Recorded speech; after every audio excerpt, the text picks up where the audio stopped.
வணக்கம். இது நியூஸ் 18 தமிழ்நாடு செய்திகளை தொகுத்து வழங்குவதற்காக நான் பாலவேல் சக்கரவர்த்தி. செய்திகளை விரிவாக பார்ப்பதற்கு முன்னர் முதலில் தலைப்புச் செய்திகளை பார்க்கலாம்.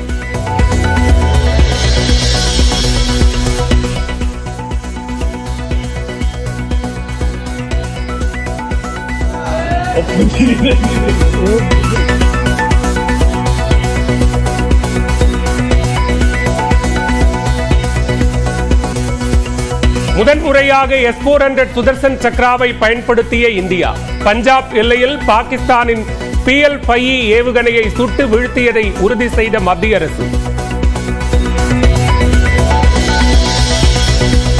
சுமார் 40,000 அடி உயரத்தில் பறந்து வரும் எதிரிப்படையின் இலக்குகளையும் தாக்கி அழிக்கவல்ல S-400 சுதர்சன் சக்ரா பாகிஸ்தானின் அடுத்தடுத்த வான்வழி அச்சுறுத்தல்களை குறிபார்த்து அழித்ததாக மத்திய அரசு விளக்கம்.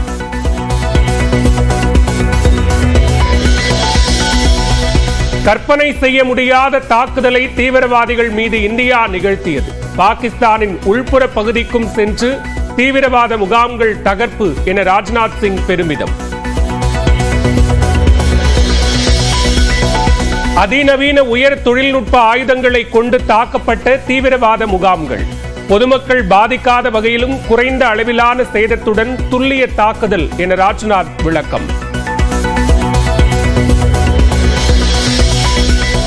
ஜம்மு காஷ்மீரின் எல்லையோர மாவட்டங்களில் தொடர்ந்து அத்துமீறும் பாகிஸ்தான். பூஞ்ச் மாவட்டத்தில் நடத்திய தாக்குதலில் கோயில், மசூதி, குருத்வாரா, வீடுகள் கடும் சேதம்.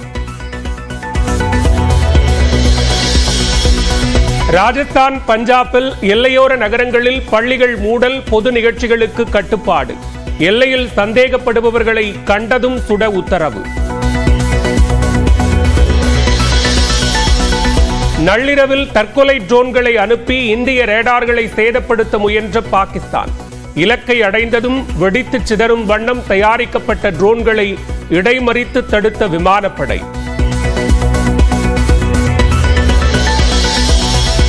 பாகிஸ்தானின் லாகூரில் வான்வழி பாதுகாப்பு கட்டமைப்பை சீர்குலைத்தது இந்தியா. பாகிஸ்தானின் அத்துமீறிய தாக்குதலுக்கு பதிலடி நடவடிக்கை என மத்திய அரசு விளக்கம். 1999 காந்தகார் விமான கடத்தலுக்கு காரணமான தீவிரவாதி ஆபரேஷன் சிந்தூர் தாக்குதலில் உயிரிழப்பு. ஜெய்ஷே முகமது அமைப்பின் செயல்பாட்டு தலைவரான அப்துல் ரவுப் அசார் கொன்ற இந்திய படை.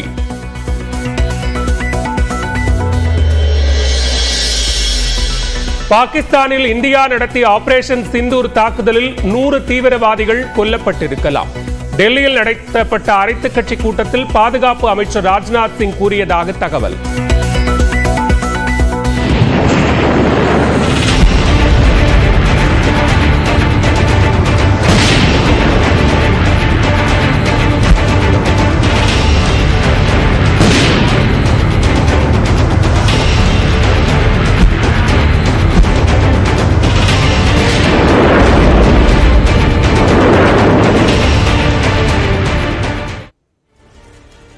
ஆபரேஷன் சிந்தூர் மூலம் நள்ளிரவில் பாகிஸ்தான் பயங்கரவாதிகளை அலறவிட்ட இந்திய படையின் தாக்குதலை துல்லியமாக தற்போது பார்க்கலாம்.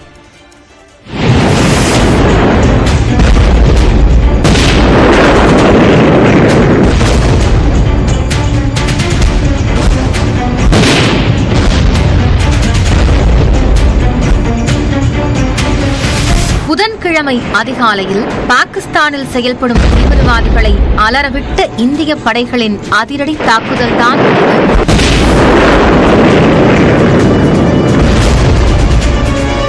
பெஹல்காமில் 26 பேரின் உயிரை பறித்த தீவிரவாத தாக்குதலுக்கு 15 நாட்கள் பக்காவாக திட்டமிட்டு இந்திய படைகள் கொடுத்த இந்த பதிலடியில் தீவிரவாத முகாம்கள் சின்னாபின்னமாகின.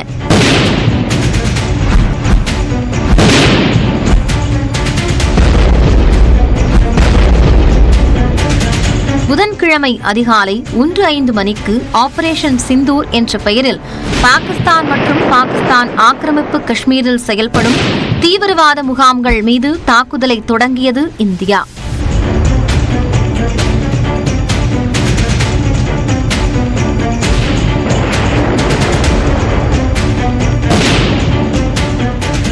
இதுதான் பாகிஸ்தான் ஆக்கிரமிப்பு காஷ்மீரின் பிம்பர் மாவட்டத்தில் உள்ள பர்னாலா. இந்தியாவிற்குள் தீவிரவாதிகளை அனுப்பும் முன் இந்த முகாமில்தான் அவர்களை தயார் நிலையில் வைத்திருக்கும் லஷ்கர்-இ-தொய்பா தீவிரவாத அமைப்பு. சுமார் 150 தீவிரவாதிகள் தங்கக்கூடிய முகாம் குண்டு வீசி அழிக்கப்பட்டது.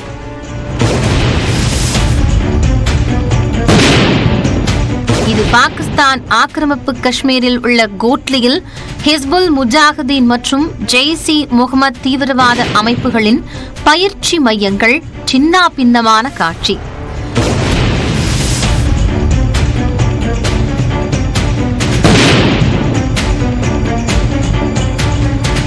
ஜெய்ஷ்-இ-முகமது அமைப்பின் நிறுவன தலைவரும் காஷ்மீர் தாக்குதல் தொடர்பாக NIA-வால் தேடப்படுபவருமான காரி ஜாரர் தான் இந்த முகாமிற்கு பொறுப்பு.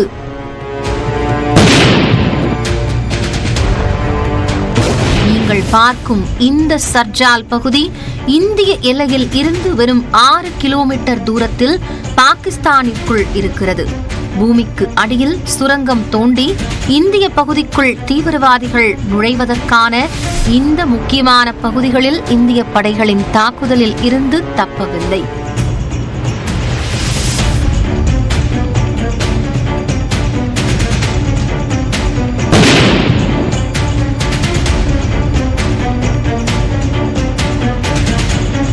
இந்திய குண்டுவீச்சில் சின்னாபின்னமாகும் இந்த மெஹ்மூலா ஜோயா என்பது பெயருக்குத்தான் மருத்துவமனை, ஆனால் தீவிரவாதிகளின் பயிற்சி மையம்.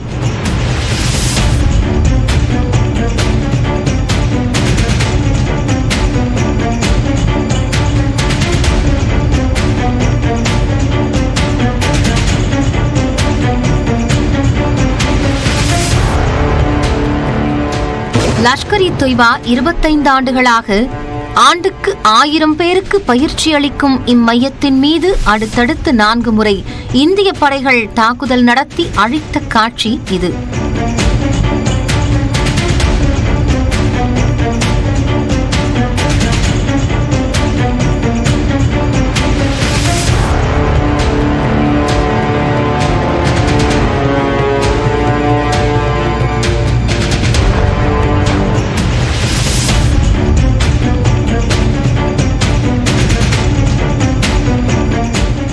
மும்பை தாக்குதல் வழக்கில் தூக்கிலிடப்பட்ட தீவிரவாதி அஜ்மல் கசாப்பிற்கு பயிற்சி அளித்த இந்த இடம் குண்டுவீச்சில் தகர்ந்து போனது.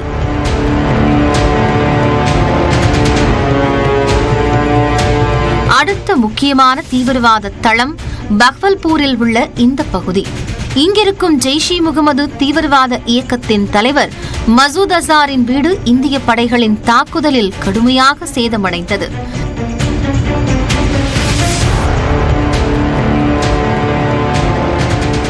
2019 40 CRPF வீரர்கள் கொல்லப்பட்ட புல்வாமா பயங்கரவாத தாக்குதலுக்கு திட்டம் தீட்டப்பட்ட இந்த இடம் தாக்கி அழிக்கப்பட்டது. இவ்வாறாக பாகிஸ்தான் மற்றும் அதன் ஆக்கிரமிப்பு காஷ்மீரில் அடுத்தடுத்து 25 நிமிடங்களில் 9 தீவிரவாத முகாம்கள் புதன்கிழமை அதிகாலையில் அழிக்கப்பட்டன.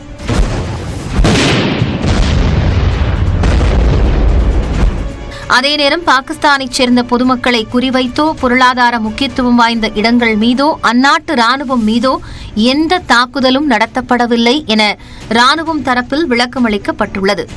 இந்திய படைகளின் ஒவ்வொரு தாக்குதலையும் பிரதமர் நரேந்திர மோடி கண்காணித்தபடியே இருந்தார்.